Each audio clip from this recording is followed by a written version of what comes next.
ओम भूर्भुवस्वः तत्सवितुर्वरेण्यं भर्गो देवस्य धीमहि धियो प्रचोदयात्। ओम नमः शिवाय नमः शिवाय नमः शिवाय नमः शिवाय नमः शिवाय। कर्पूरवरं क्लामतारं संसारसारं भुजनं सदा वसन्तं ब्रह्माणि चैतं नमामि। गुरुर्ब्रह्मा गुरुर्विष्णु गुरुदेवो महेश्वरः गुरु साक्षात् तस्मै श्री गुरुवे नमः। नमस्कार दोस्तों, अभी तक हमने कथा का श्रवण किया था कि किस तरीके से भगवान ने नारद को रूप दिया और क्या रूप दिया, और नारद जी वहाँ बैठे जा कर के जहाँ स्वयंवर हो रहा था और विश्वमोहिनी जयमाल लेकर आई। उन्होंने नारद जी का रूप देखा तो उन्हें क्रोध आया, और क्रोध आया तो आगे देखिए क्या होता है। तो हम लोग पहुँचे थे दोहा संख्या 134 तक। तो दोहा संख्या 134 है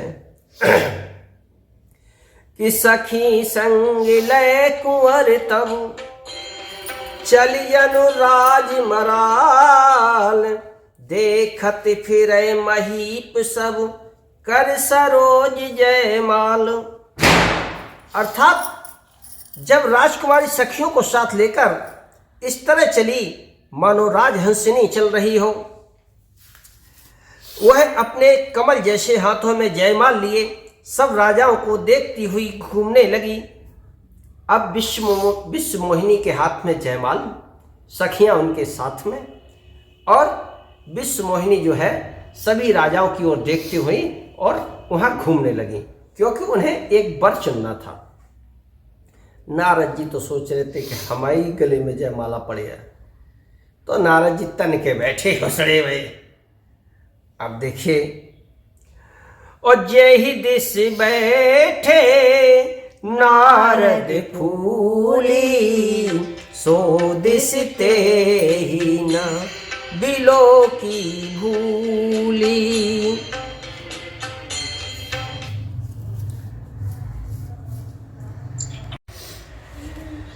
और जिस ओर नारद जी रूप के घर में फूले हुए बैठे थे, उस ओर उनसे भूल कर भी नहीं ताका। नारद मुनि बार बार उचकते और छटपटाते हैं। उनकी दशा देखकर शिवजी के गण मुस्कुराते हैं। अब विश्वमोहिनी माला लेके घूम रही हैं, राजाओं को देखती हैं, और नारद जी बार बार अपनी जगह उचक रहे फिर बैठ रहे, उचक रहे फिर बैठ रहे कि शायद जब माला मेरे गले में आ जाए। तो सुनना विश्वमोहिनी जी, उद्धर नृप तनु तहि गयऊ कृपाला, कुंवर हरस मेरे जयमाला। ओ दुल्हन ले गए लक्ष निवासा, नृप समाज सरे भयऊ निराशा। कृपालु भगवान भी राजा का शरीर धारण कर वहां जा पहुंचे। अब इधर नारद जी तो अपनी जगह उचक रहे हैं, बैठ रहे हैं, उधर भगवान भी पहुंच गए। और जैसे ही भगवान पहुंचे तो राजकुमारी हर्षित होकर राजकुमारी ने उनके गले में जयमाला डाल दी, क्योंकि ये भगवान की ही बनाई हुई पूरी माया थी। लक्ष्मी निवास भगवान दुल्हन ले गए, सारी राजमंडली निराश हो गई। और मोने अति बिकल मोहमति नाठी, मन गिर गई छूटी जनुगाठी। तब हरिगण बोले मुस्काई, निज मुख मुकुरे बिलो कहु जाई। अब इधर नारद जी का क्या हुआ कि मोह के कारण मुनि की बुद्धि नष्ट हो गई। अब विश्वमोहिनी के रूप में इतने भूल गए थे नारद जी कि उनका विवेक काम नहीं कर रहा था। इससे वे राजकुमारी को गई देखकर बहुत ही विकल हो गए, मानो गांठ से छूटकर मणि गिर गई हो। इस तरीके से परेशान हो गए जैसे कोई कीमती वस्तु मणिमाणक कोई खो जाता है, उस समय व्यक्ति हो जाता है। तब शिवजी के गणों ने मुस्कुराकर कहा कि जाकर अपना मुंह तो देखो शीशे में, तुम इतने उल रहे हो, परेशान हो रहे हो, तुम जो सुंदर रूप लेकर आए हो उस रूप के खुद भी तो दर्शन कर लो। ओ अस कह तो भागे भय भारी, बदन दीखे मुनि बारी निहारी।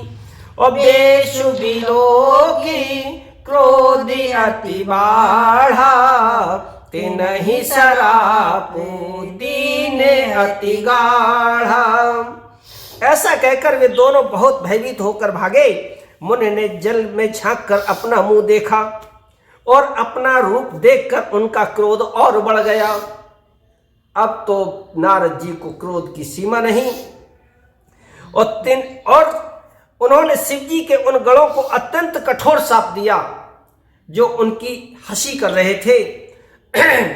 उन्होंने क्या शाप दिया कि हो निशाचर जाए तुम और कपटी पापी दो, हंसेऊ हमें सो लेहु फल बहुर हंसेऊ मुनि कोई। और नारद जी ने शाप दिया कि तुम दोनों कपटी और पापी जाकर राक्षस हो जाओ। तुमने हमारी हंसी की, उसका फल चखो, अब फिर किसी मुनि की हंसी नहीं करना। पुनि जल दीख रूप निज पावा, तदपि संतोष नावा। और फरकत अधर कोप मन माही, सपद चले कमलापति पाही। अब इधर मुनि ने फिर अपना रूप जो है जल में देखा। और जैसे ही देखा तो फिर उन्हें अपना असली रूप प्राप्त हो गया। तब भी उन्हें संतोष नहीं हुआ। उनके ओंठ फड़क रहे थे और मन में क्रोध भरा था, परंतु वो भगवान कमलापति के पास गए। अब उन्हें चैन नहीं था, उन्हें भगवान से मिलेंगे जरूर जाकर।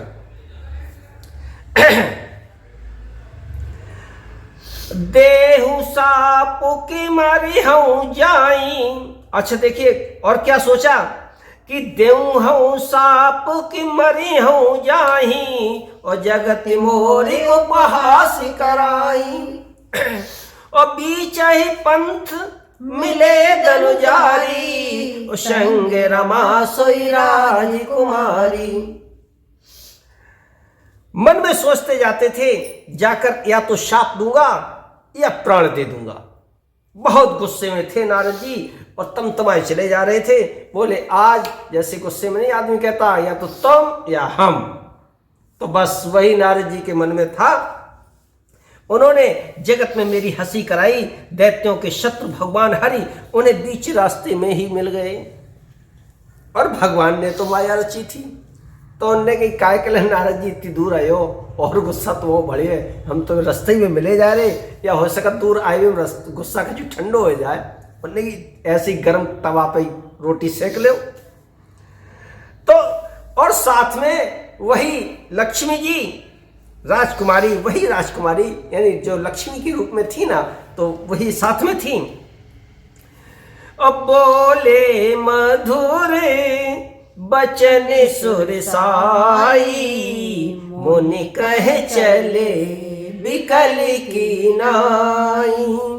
और सुनत बचन पूजा अति क्रोधा, माया बस न रहा मन बोधा।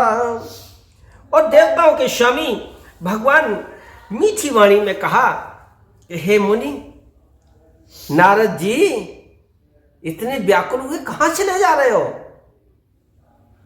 ये शब्द सुनते ही नारद जी को मानो घी में किसी ने आग में किसी ने घी डाल दिया हो। नारद जी और तमतमा बैठे, और माया के वशीभूत होने के कारण उनके मन में चेतना नहीं थी कि वो क्या कहने वाले हैं।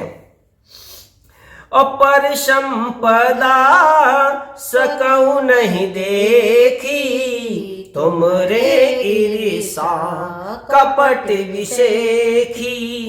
और मथत सिंदूर द्रह बौरायहु, सुरन प्रेरी विष पान करायहु।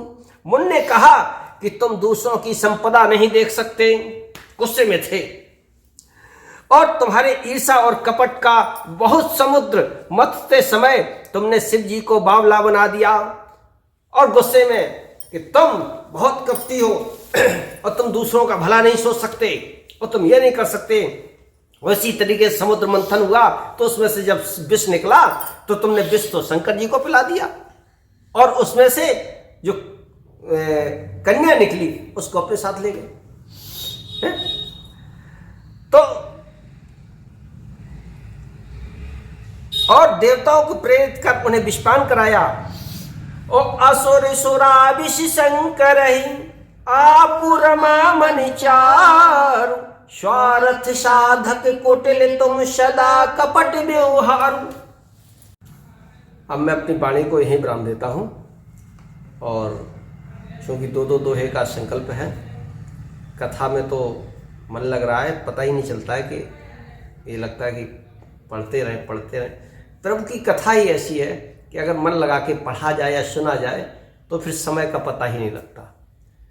समय का उन्हीं को पता लगता है कि जो सुनते तो हैं या पढ़ते हैं लेकिन मन से नहीं। अगर मन से आप पढ़ते हैं तो समय का पता ही नहीं लगता।